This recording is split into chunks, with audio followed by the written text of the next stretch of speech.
अतीकुर रहमान।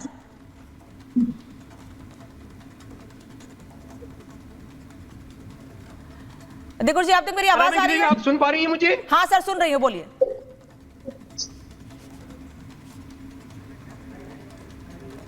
अतीकुर रहमान, आप तक मेरी आवाज आ रही है? ठीक है, मेरी आवाज नहीं जा रही है।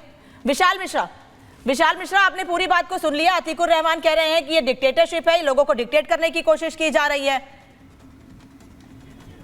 देखिए, जो लोग ऐसा कह रहे हैं उनको सबसे पहले 2022 के विजयादशमी पर्व पर जो परम पूजनीय सरसंघ चालक जी का उद्बोधन था, उस उद्बोधन को में जो उन्होंने कहा और जो ये बयान आया है कार्यक्रम के दौरान, दोनों को क्लब करके देखने की जरूरत है।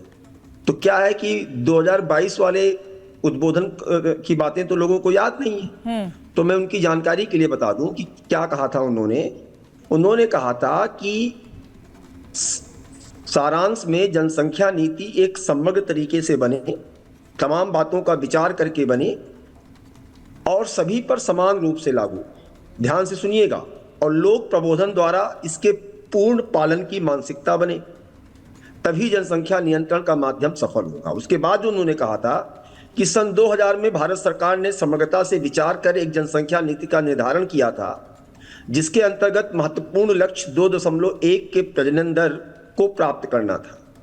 अभी जो 2022 तक हर 5 वर्ष का रिपोर्ट आई है, उसके अनुसार जहां समाज की जागरूकता, सकारात्मक सहभागिता, केंद्र और राज्य सरकारों के सतत प्रयासों से हम 2.1 से भी कम, लगभग 2.0 के प्रजनन दर पर आ गई है।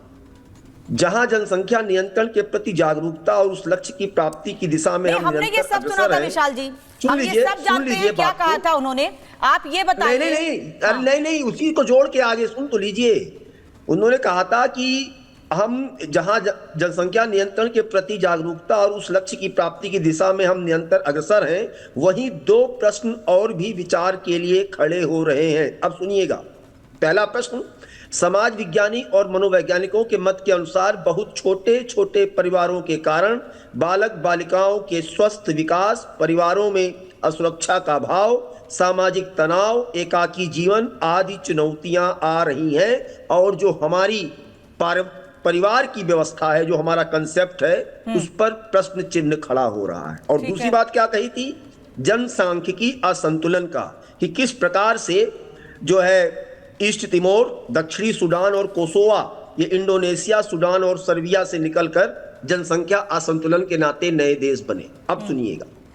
तो पहली बात, जो ये लोग यहाँ पर धर्म के को जो है बीच में ला रहे हैं या बांटने की बात कर रहे हैं, जब 2.1 का जो टारगेट था, उससे भी नीचे आज की डेट में हिंदू समाज उन्होंने समाज कहा है, लेकिन मैं उसमें एक बात और एक्स्ट्रा ऐड करके बताना चाह रहा हूं। हिंदू समाज की यदि हम बात करें तो वो तो जो तय मानक है 2.1, उससे भी घटकर 1.9 हो गया है, और यदि यही सिलसिला रहा तो आने वाले 30 वर्षों में, अर्थात 2050 तक, ये 1.3 हो जाएगा। तब लेबर फोर्स नहीं रहेगी, एक बुजुर्ग हमारे जो है भारत में संख्या बढ़ेगी। तो इसको समझने की जरूरत है। पहली बात तो उन्होंने समाज की बात की है। हाँ। उन्होंने ये कहा है कि जब समाज की संख्या धीरे धीरे कम होती है, वो समाज अपना अस्तित्व खत्म करने की तरफ अग्रसर होता है, चाहे भाषा हो, चाहे भूषा हो, जब तो एक यहां पर उन्होंने ये बात कही। तो इस चीज को पहले तो समझने की आवश्यकता है। तो और आप आगे 30 साल की बात तो करिए कि यदि हिंदू समाज का यही दर घटता रहा तो संख्या कहां पहुंचेगी।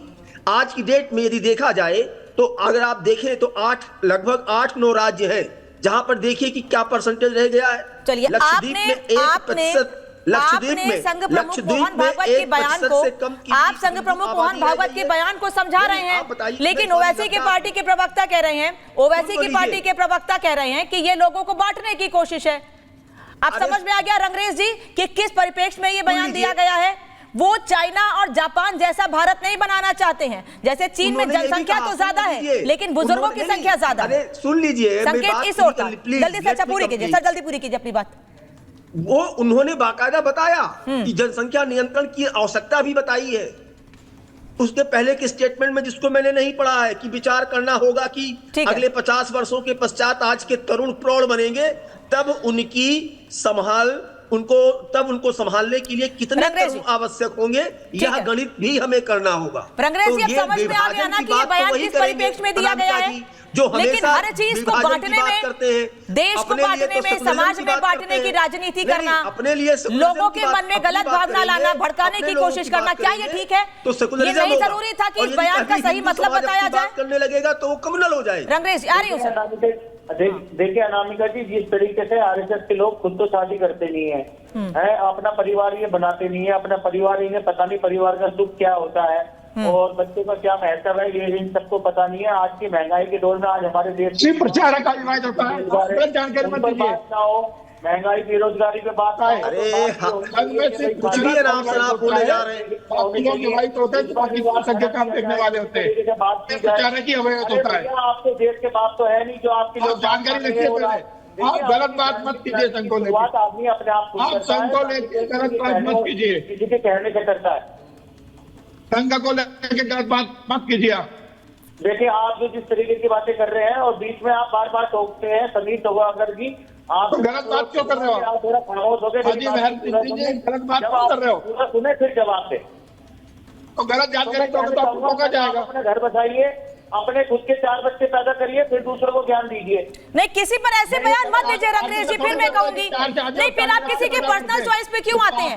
एक तरफ अतीकुर साहब खुद कह रहे हैं कि ये फैमिली प्लानिंग का हिस्सा है, सबकी अपनी पर्सनल चॉइस है, फिर आप ऐसे शब्दों का इस्तेमाल किसी के लिए मत कीजिए ना। आपकी राय क्या है और आपने उस बयान को किस तरीके से प्रयोग किया, उस पर बात कीजिए। देखिए अनामिका जी, मैं दूसरे की प्लानिंग क्या है, वो क्या सोच रहे हैं, इस पर आप बयान मत दीजिए ना। फिर देखिए मैडम, मैं कह रहा हूँ कि जो अपनी फैमिली प्लानिंग की, सबको अपना अपना अधिकार है और देश सुंदर है हमारा देश, और सबको अपने अपनी फैमिली प्लानिंग नहीं तो फिर रंगरेज जी, फिर ऐसे बयान क्यों? फिर मुझे बताइए ऐसा बयान क्यों कि अगर कोई व्यक्ति 2 से ऊपर बच्चे पैदा करेगा तो उसके लिए लाडली बहना योजना जैसी योजना की शुरुआत हो जाएगी? क्या उसके अकाउंट में हर महीने 1500-2000 रुपए दिए जाएंगे? ये तो भड़काने वाली बात ही है ना। नहीं, अगर बयान नहीं समझ पाए हैं तो उसका गलत बयानबाजी मत कीजिए ना, उसके गलत मतलब मत निकालिए ना और लोगों तक मत पहुंचाइए उसका गलत मतलब। फिर अनामिका जी, जब बात सुनिए, जब सरकार, ये जो है मोहन भागवत जी हैं, ये बात क्यों नहीं कहते कि जो अगर 3-4 बच्चे पैदा करेगा उसको हम जो है सरकारी जॉब देंगे? क्यों उनको क्यों नहीं कहते कि आपके बच्चों को जो है हेल्थ इंश्योरेंस से लेके तालीम से लेके हर चीज का हम खर्चा उठाएंगे जैसे चाइना में होता है? तो इस तरीके की मेरे लोग सुनेंगे भी, अमल भी करेंगे। मोहन भागवत जी ने इस तरीके की बात की। आज के दौर में जिस दौर में महंगाई चरम सीमा पर है, आपके इस तरीके की भाषा का इस्तेमाल करते हैं, उसके बाद आपको देखना चाहिए। बात ना हो, बच्चे मेरे 4 बच्चे, मेरे पड़ोसी के 5 बच्चे, हमें कहाँ ले जाया जा रहा है? हमें बहुत पीछे ले जाया जा रहा है। और इसमें जो है साथ देने के लिए 3 यहाँ आरएसएस के जानकार बैठे हैं। मैं ऐसे आगे बढ़ेंगे कि 4 और 40 बच्चे पैदा करके समाज को आगे लेके किसको पीछे ले जा रहा है रंगरेज जी? कौन और किसको पीछे लेकर जा रहा है? अरे भाई, जब हमारे देश में अभी तक तो मुसलमानों को घुसपैठिया कहा जा रहा था, वो ज्यादा बच्चे पैदा करते हैं। यही बयान भड़काने वाले हैं समीर जी, अब देख लीजिए, यही बयान भड़काने वाले हैं। सबके लिए नहीं कहा गया है, सबके लिए कहा ही नहीं गया है। फिर ऐसे ही बयान भड़काने वाले हैं। ये बात तो कही नहीं गई कि जितने भी मुसलमान भारत में घुसपैठी हैं, ये तो भड़काने वाली बात है ना। फिर यही लोग समीर जी